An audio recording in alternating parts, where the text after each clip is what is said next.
More than 600 children have been abused by priests since the 1930s. The Archbishop of Melbourne gave those figures in a statement to a parliamentary inquiry. He did describe it as horrific and shameful, but campaigners say the real number of victims could be as much as 10,000. Allegations of the Catholic Church's cover-up of child sex abuse by priests have caused deep concern. There was scandal in Belgium when it was revealed the former head of the church advised a victim not to go public with his abuse. Around 300 victims in that one.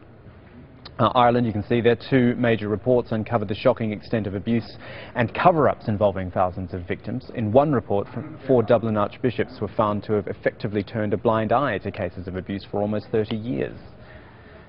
And there was outrage in the United States in the 1990s, when 2 church officials were accused of trying to cover up abuse by 2 priests in Boston by moving them from post to post. We are going to focus obviously on what's happening in Australia right now, and we've got Chrissy Foster joining us on the broadband, a campaigner against child abuse from Melbourne. Thank you so much for your time today. We'll move to the issue of how big this could be, the 10,000 in a moment, but let's deal with the 600 that the church has actually said. For you, is that something at least, that they have at least admitted that? Yes, that is something. With a lot of silence from the church up until now. So yes, that is something that's a positive. But it took a parliamentary inquiry for that to come out. This presumably wouldn't have been forthcoming otherwise. Well, that's correct. The church has got a new program that they've called Facing the Truth. And but it was a parliamentary inquiry which has forced them to tell the truth after all these years. You come up to a figure of 10,000, which some people say it could be as bad as that. I mean, that's an enormous leap from 600 to 10,000. How do campaigners such as yourself come up with that sort of number? Well, given the number of offenders in this state of Victoria, we're looking at about 118, and that's just Victoria. It's not the rest of Australia. They have similar numbers. And given the fact that each pedophile can have up to, 110, 117 victims, then that's where the figure comes from.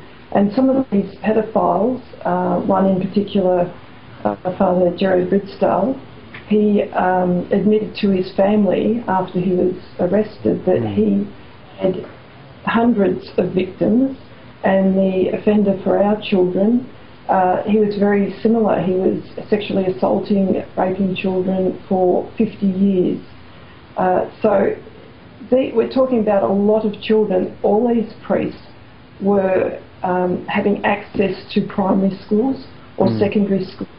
Each school has 300, 400, 200 children there, and they are in charge of the parishes, and they just take children out of the class. So this inquiry was just the Victorian state government, am I right in saying that? Yes, that's correct. Victoria is the first to have an inquiry like this. New South Wales is also trying to get a royal commission, but we're the first with one here. Okay, I don't wish to be crass here. I know this is obviously a very sensitive topic for you, but I do want to ask you about your own experience here, your own children, and I guess what something like this brings for you. An admission from the church, but obviously a need to go further. Well, they do. This is entirely too late for our family. Our 2 daughters, 2 of our 3 daughters have been sexually assaulted for some years when they were at primary school, very young children, and it just ruins their life. It's just mind-altering and affects the way they live. And one of our daughters, our eldest daughter Emma, she died in 2008. She was 26 years of age, and she took her own life.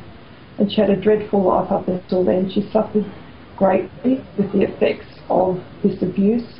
Our second daughter, Katie, she took to drinking, and she was hit by a car when she was drunk. So she was in hospital for a year, and she still requires 24-hour care, and that was 13 years ago.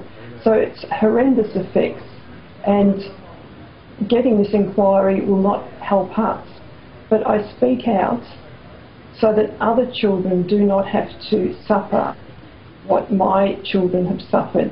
This is a crime. It should not happen at all. the church has been covering this up for decades, centuries. They have had all this time to fix it and they haven't. And they're talking about 620 children that have been have had payments made out to them. They're the ones that the church has accepted that abuse has happened, and it's over an 80-year span. So why didn't they do something about it years ago? And yet saying now they've come to the truth. I mean, they were saying yesterday in the paper that they thought the offenders, when they said they would not do this again, would not repeat the sexual assault of the child, they believed them. But I mean, the thing is, it's a crime. It wasn't up to them to decide if the offender would do it again.